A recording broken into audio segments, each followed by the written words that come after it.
और जयपुर एसीबी की बड़ी कार्रवाई सामने आई। अजमेर में जयपुर एसीबी की यह कार्रवाई की गई। रूपनगढ़ थाने का एएसआई ट्रैप हुआ है। 40,000 रुपए की रिश्वत लेते हुए इस असिस्टेंट सब इंस्पेक्टर को गिरफ्तार किया गया है।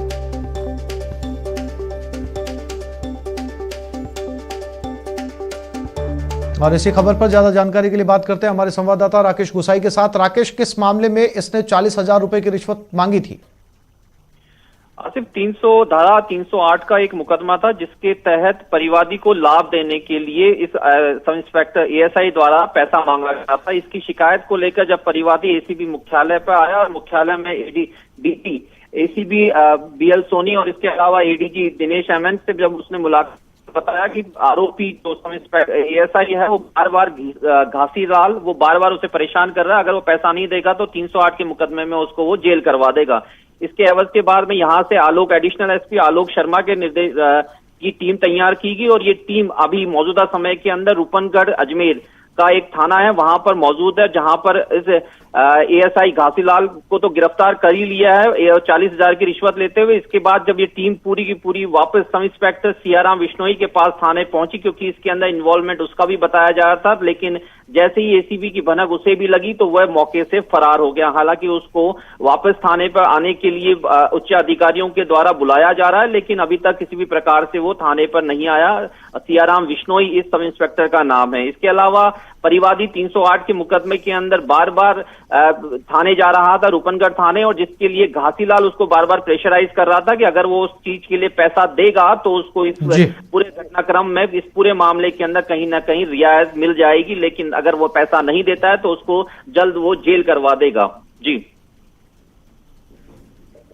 जी राकेश, तमाम जानकारी के लिए आपका धन्यवाद।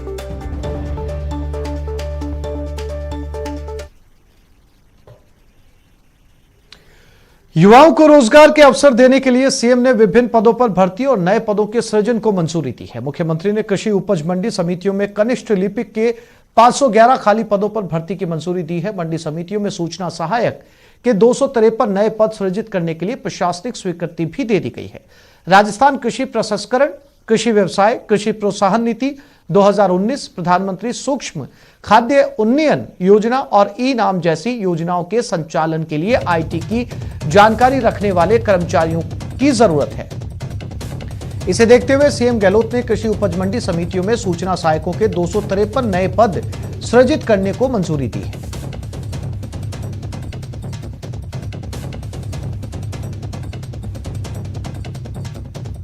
तो बेरोजगारों के लिए इसे खुशखबरी के तौर पर देखा जा सकता है। सीएम ने 20 करोड़ रुपए का इसमें अतिरिक्त प्रावधान किया। विशिष्ट न्यायालयों में 6 पदों के सृजन को मंजूरी राज्य सरकार के जरिए दे दी गई है और मंडी समितियों में भी जल्द सरकारी भर्ती होगी।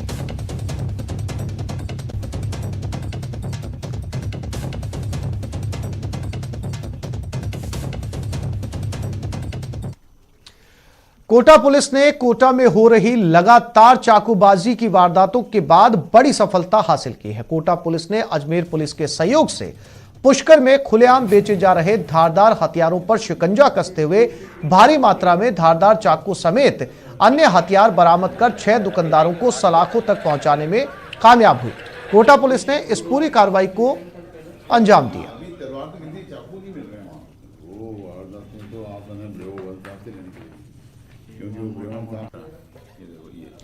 और इस पूरे ऑपरेशन पर हमारे संवाददाता शाकिर अली ने बात की कोटा के पुलिस उप अधीक्षक भगवत सिंह हिंगड़ से। कोटा में बीते दिनों से हो रही लगातार चाकूबाजी की घटनाओं के बाद से कोटा पुलिस ने एक विशेष ऑपरेशन चलाया और उसके बाद कोटा पुलिस को बड़ी सफलता मिली है। सर, ये बहुत टाइम से तलाश थी, इस तरह से चाकू तो बरामद हो रहे थे, लेकिन बड़ी मात्रा में ये चाकू कहाँ से आ रहे हैं, खेप कहाँ से आ रही है, इसकी पुलिस को तलाश थी। कैसे कामयाबी मिली, किस तरह से रणनीति तय की गई?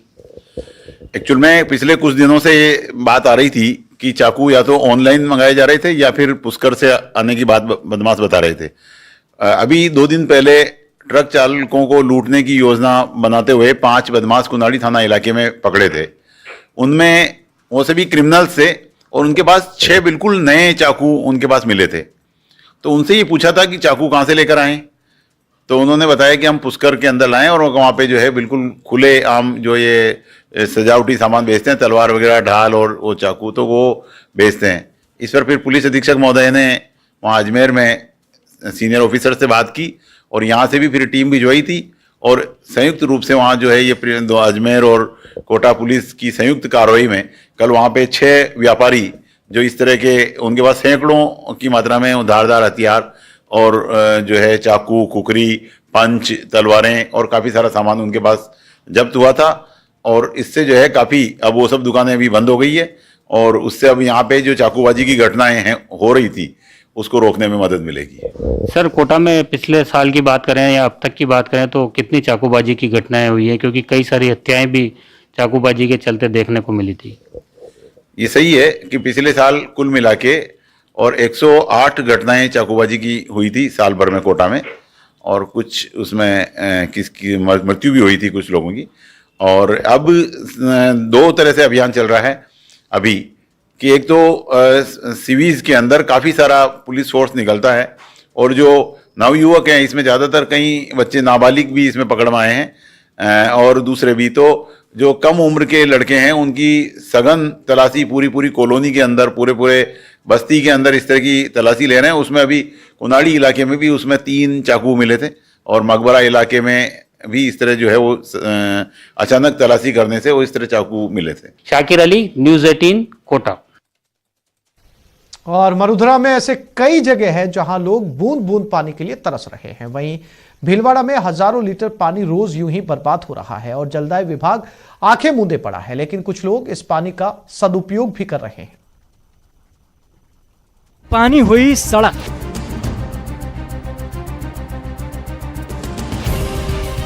फटा पाइप, निकला पानी,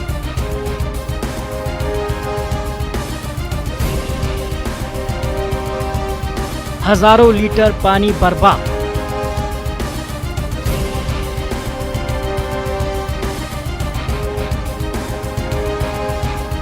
बीच सड़क कार वॉशिंग।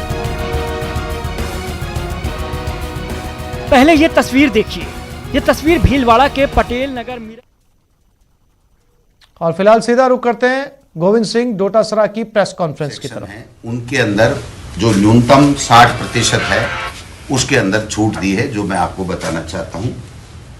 अनुसूचित जाति जनजाति में जो नॉन टीएसपी है उसमें पहले 60% थी, अब उसको 55 किया गया है। और जो टीएसपी हो चाहे 2017 हो, अब वो जो न्यूनतम एससी का जो है वो 36% था, उसको 36% रखा गया। दूसरा, अनुसूचित जाति, पिछड़ा वर्ग, अति पिछड़ा वर्ग, एमबीसी, ईडब्ल्यूएस, इन सभी श्रेणियों में पिछली 2017 की रीट में 60% था, जिसको 5% की रियायत देकर के 55% किया गया है। समस्त श्रेणी, विधवा, परित्यक्ता महिलाएं और भूतपूर्व सैनिक, इनके लिए भी 60% था पिछली भर्ती में, हमने इसमें 10% की रियायत दी है। 50% न्यूनतम अंक हमने माने हैं।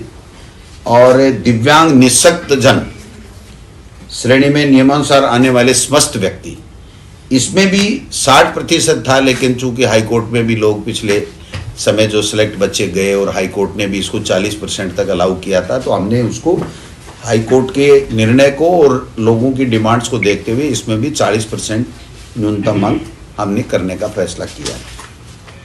दूसरा, शहरिया जनजाति के लिए बहुत कम पात्र व्यक्ति मिलते हैं, तो पहले 60% ही था, लेकिन इसमें शहरिया जनजाति, शहरिया क्षेत्र के लिए हमने 36% किया है।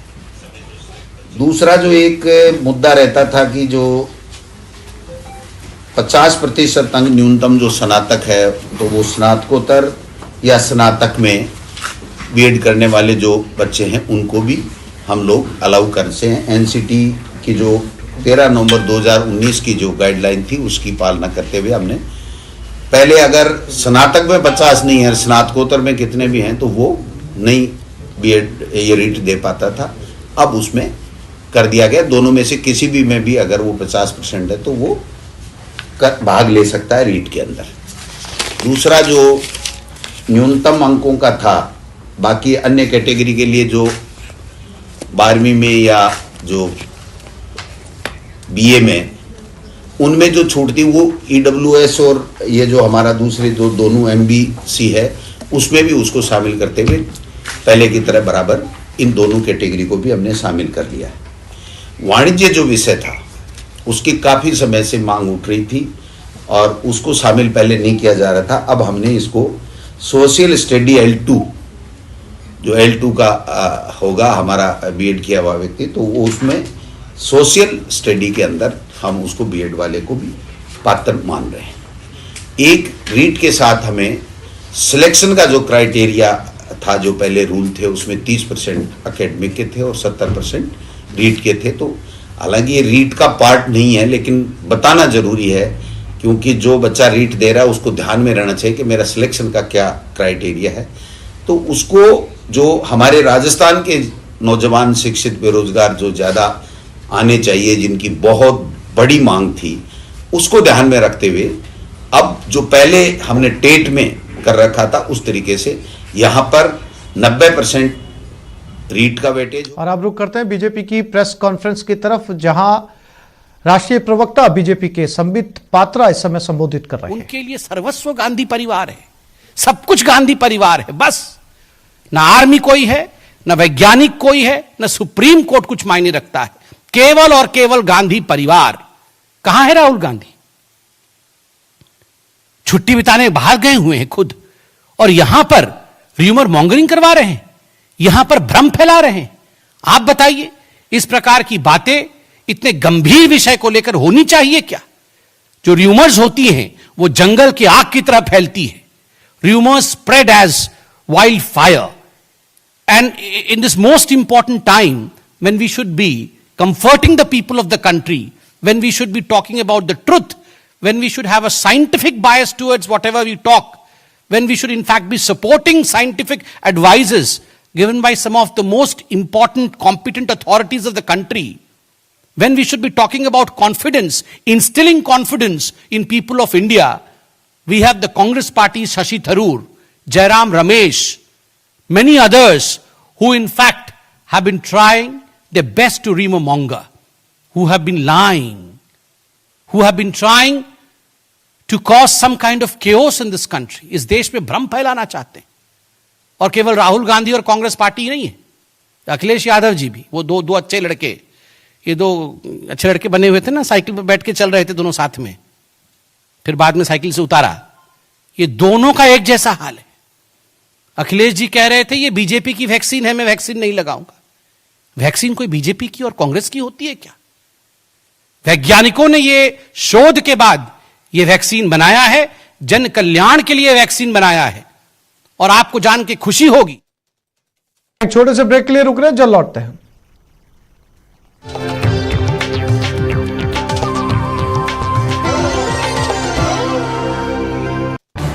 इस न्यूज हेडलाइंस के प्रायोजक पेट सफा आयुर्वेदिक जून, पेट सफा हर रोग दफा।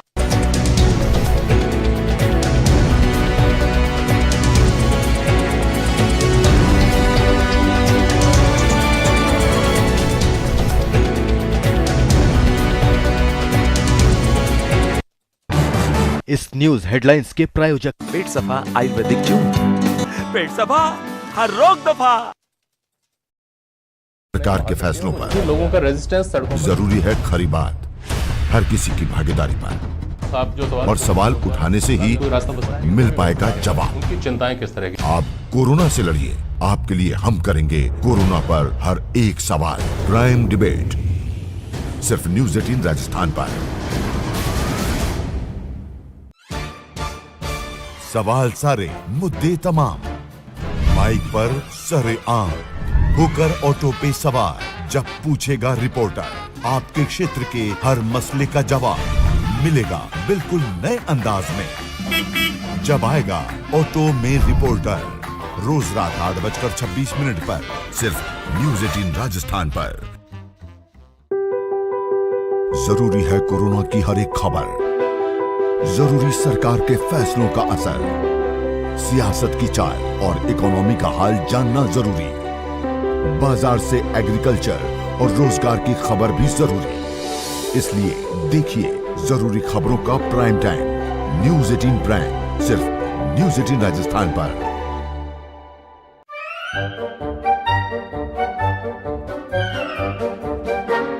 अखबार हुआ ठप, आउटडोर हुआ बेकार, टीवी ही दे रहा है विज्ञापन को तेज रफ्तार। करोड़ों दर्शकों तक न्यूज 18 पहुंचाएगा आपका ऐड। न्यूज 18 की टीम दमदार बनाएगी आपका ऐड शानदार। जल्दी कीजिए, कहीं छूट ना जाए ये सुनहरा मौका। हमें मेल करके उठा लीजिए बड़ा फायदा। ये स्पेशल ऑफर है अगले 15 दिनों तक। साथ ही मिलेगा हमारी वेबसाइट पर प्रमोशन। आज ही मेल करें adsales@nw18.com पर। न्यूज 18 इंडिया, आपका पसंदीदा नेशनल न्यूज चैनल, उपलब्ध है टाटा स्काई के चैनल नंबर 519 और एयरटेल के चैनल नंबर 318 पर। कोरोना की हर खबर देखते रहिए न्यूज 18 इंडिया पर।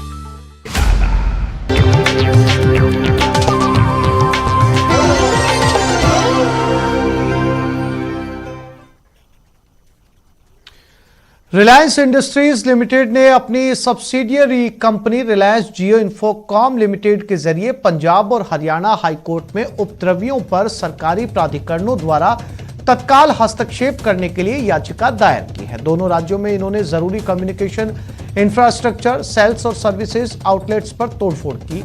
कंपनी ने कहा कि मौजूदा किसान आंदोलन की आड़ में व्यापारी प्रतिद्वंदी अपनी चाल चलने में लगे हैं। कंपनी ने नए कृषि कानूनों को लेकर स्पष्टीकरण भी जारी किया है।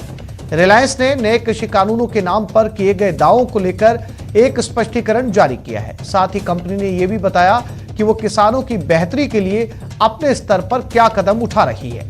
रिलायंस का बड़ा बयान कि कॉन्ट्रैक्ट फार्मिंग से उनका कोई लेना देना नहीं है, कॉर्पोरेट फार्मिंग से भी कोई लेना देना नहीं है, कॉन्ट्रैक्ट फार्मिंग का कोई इरादा भी नहीं है, कॉन्ट्रैक्ट फार्मिंग के लिए जमीन नहीं ली गई, कॉन्ट्रैक्ट फार्मिंग या कॉर्पोरेट फार्मिंग की कोई योजना भी नहीं है, कॉन्ट्रैक्ट या कॉर्पोरेट फार्मिंग के लिए एग्रीकल्चर लैंड नहीं खरीदी गई, हम कभी एग्रीकल्चर लैंड खरीदेंगे भी नहीं, किसानों से सीधा अनाज हम नहीं खरीदते, किसान से सप्लायर एमएसपी पर ही खरीदारी की जाएगी। रिलायंस के बिजनेस को प्रभावित करने का यह इरादा है। रिलायंस की प्रतिष्ठा को भी नुकसान पहुंचाया जा रहा है।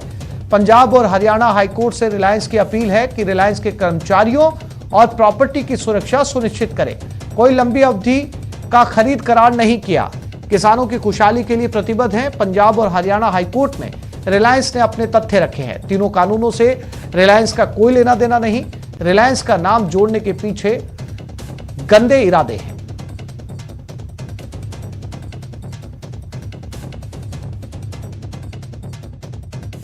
ये जो किसान कानून लाया है उसमें से कॉन्ट्रैक्ट फार्मिंग जो विषय ऐसा है कि इसके द्वारा किसानों को प्रोटेक्शन दिया जा रहा है। कोई भी किसानों की जमीन हड़प ना ले। और देखिए, इसमें कॉन्ट्रैक्ट फार्मिंग करना कोई कंपल्सरी बात नहीं है, लेकिन कोई अगर कॉन्ट्रैक्ट फार्मिंग करता है तो वो सब कॉन्ट्रैक्ट किसानों के हक में हो। और ये बात काफी नेचुरल है कि किसानों की जमीन हड़प हो ही नहीं सकती है और हड़प होंगी भी नहीं। जहां तक पंजाब के किसानों का सवाल है, कुछ ऐसे असामाजिक तत्व है जिनके द्वारा किसानों को गुमराह किया जा रहा है। और अगर रिलायंस ने कहा है कि हम कॉन्ट्रैक्ट फार्मिंग में आने ही नहीं वाले हैं, ना ही हम उस बिजनेस में है, तो उनको टारगेट करना गलत बात है। और भले रिलायंस के टावर्स हो, अल्टीमेटली 70% जो बोरोइंग होता है ये पब्लिक बैंक के द्वारा होता है, पब्लिक के पैसा होता है। इसलिए इस प्रकार की पब्लिक प्रॉपर्टी को चोट लाना ये कतई समर्थनीय नहीं है। और एक बार फिर से रुक करते हैं डोटासरा की प्रेस कॉन्फ्रेंस की तरफ। कि कोई रास्ता निकलेगा। सर, स्कूलों को खोलने की कवायद की अभी मीटिंग भी हुई थी, लेकिन 15 जनवरी तक टाल दिया गया। क्या कुछ फीडबैक आया इस तरह का कि नहीं खोलने चाहिए स्कूल? पहले ये थे कि 4 से 5 जनवरी के बीच में खोले जाएंगे। मुझे जो लग रहा है कि अब कोरोना कम हो रहा है तो सरकार इसके ऊपर गंभीरता से विचार कर रही है। काफ़ी स्टेट्स का अध्ययन किया गया और जो केंद्र की एसओपी है उसको भी देखा गया। स्कूल खोलने का मतलब है स्कूल भी खुलेंगी, कॉलेज भी खुलेंगी, तो कोचिंग भी खुलेंगी, तो इसका सारा प्रभाव देखना पड़ेगा कि कितना क्या कोरोना का प्रभाव रहता है। लेकिन अब मान के चलिए कि 14-15 तक कोई न कोई अंतिम फैसला होगा। थैंक यू, धन्यवाद। चाय वाह पिलाओ भाई सबको। भाई जी बोर्ड की परीक्षा वाला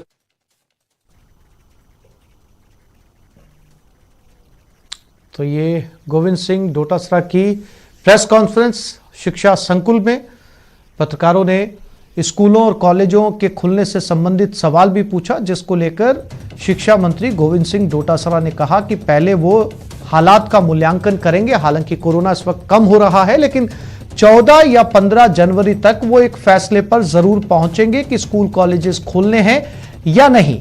सारे हालातों का जायजा लेने के बाद ही स्कूल कॉलेज खोले जाएंगे। L1 में केवल अब बीएसटीसी के स्टूडेंट ही शामिल होंगे। बीएसटीसी अभ्यर्थियों के लिए खबर है। तो बेरोजगारों के लिए इसे खुशखबरी के तौर पर देखा जा सकता है। अभ्यर्थियों ने हाल ही में एक आंदोलन किया था बीएसटीसी को लेकर और परीक्षा का शुल्क नहीं बढ़ाया गया है। बोर्ड कल परीक्षा का कार्यक्रम जारी कर देगा। L1 में केवल अब बीएसटीसी के स्टूडेंट्स ही शामिल होंगे। तो जिन लोगों के प्रोबेशन पीरियड पूरा नहीं होता तो इसमें आवेदन नहीं कर सके थे और किसी के 10 दिन बाद में 15 दिन बाद में उनका जो है वो प्रोबेशन पीरियड पूरा हो गया था। तो कुछ ऐसी सरकार की मंशा कि उनको भी मौका दिया जाएगा। तो आपके पास हो दे दो ना, हो गया तो उसका हो गया, वो ऑफलाइन कर देंगे, क्या दिक्कत है? कोई दिक्कत नहीं है, ऐसी कोई हार्ड एंड फास्ट नहीं होता है। अगर अब हो गया और ऑफलाइन भी आ गया तो आ गया, उसको जनरलाइज नहीं कर सकते हम। बाकी कोई बात नहीं है, ऐसा कोई समस्या है, किसी की पीड़ा है और वास्तव में वो पीड़ित व्यक्ति है तो उसको हम ऑफलाइन भी कंसीडर कर लेंगे, कोई दिक्कत नहीं। सर व्याख्याता भर्ती 2018 की जिसमें अब ऑफ रिकॉर्ड चल रहे, ऑन द रिकॉर्ड तो व्याख्याता भर्ती 2018 का मामला 700 पद कम किए जाने को लेकर के जो अभ्यर्थी वो परेशान हुआ है। देखिए, ये मैं गया था जो शहीद दिवस के ऊपर हमारे कार्यक्रम करने के लिए जगह देखने गया था, तो 104 लड़के बैठे थे। तो वो मेरी जय बोल रहे थे। मैंने कहा मैंने ऐसा क्या कर दिया जो मेरी जय बोल रहे हो? तो बोले आपको देख के बोल रहे हैं। मैंने कहा बात क्या है? तो उन्होंने ये कहा कि भाई 5000 की जो भर्ती थी उसके बाद में एक डीओपी का सर्कुलर उन्होंने बताया कि ये सर्कुलर निकला हुआ है कि अगर हम MBC और EWS अगर करेंगे तो इतने पद हम लोग बढ़ाएंगे, इस तरीके का बताया। तो मैंने उनको कहा था कि आप ज्ञापन प्लस जो आपके पास डीओपी का सर्कुलर दीजिए। तो वो कल मेरे को देख के गए थे, कल मुझे समय मिला नहीं, आज मैं उसको देखूंगा तो फिर मेरे अधिकारियों को दूंगा कि अगर उनका कोई हक बनता है, कोई सरकार की इस तरीके का कोई पहले से निर्णय है तो हम उसको एग्जामिन करवाएंगे और उसके हिसाब से निर्णय लेंगे।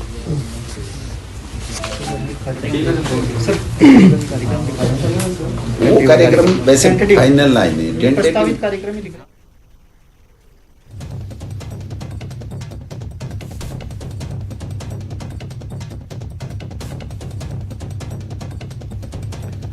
गोविंद सिंह डोटासरा की प्रेस कॉन्फ्रेंस।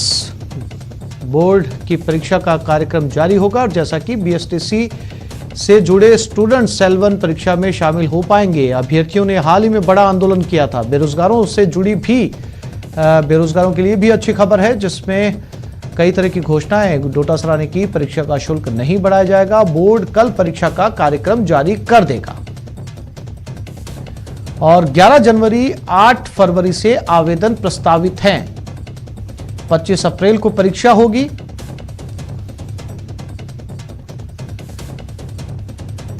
ये रिट परीक्षा से जुड़ी हुई खबर है।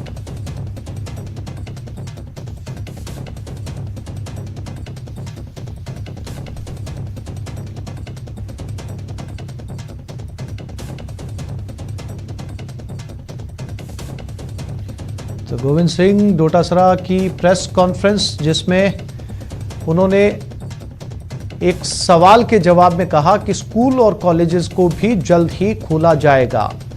पहले हालातों का जायजा लिया जाएगा कि हालात कोरोना के दौरान स्कूल खोलने लायक हैं या नहीं। हालांकि उन्होंने माना कि कोरोना में कमी आई है, लेकिन 14 या 15 जनवरी तक सरकार एक फैसला लेगी। वो फैसले के दौरान स्कूल खोले जाएंगे या नहीं, ये देखना होगा।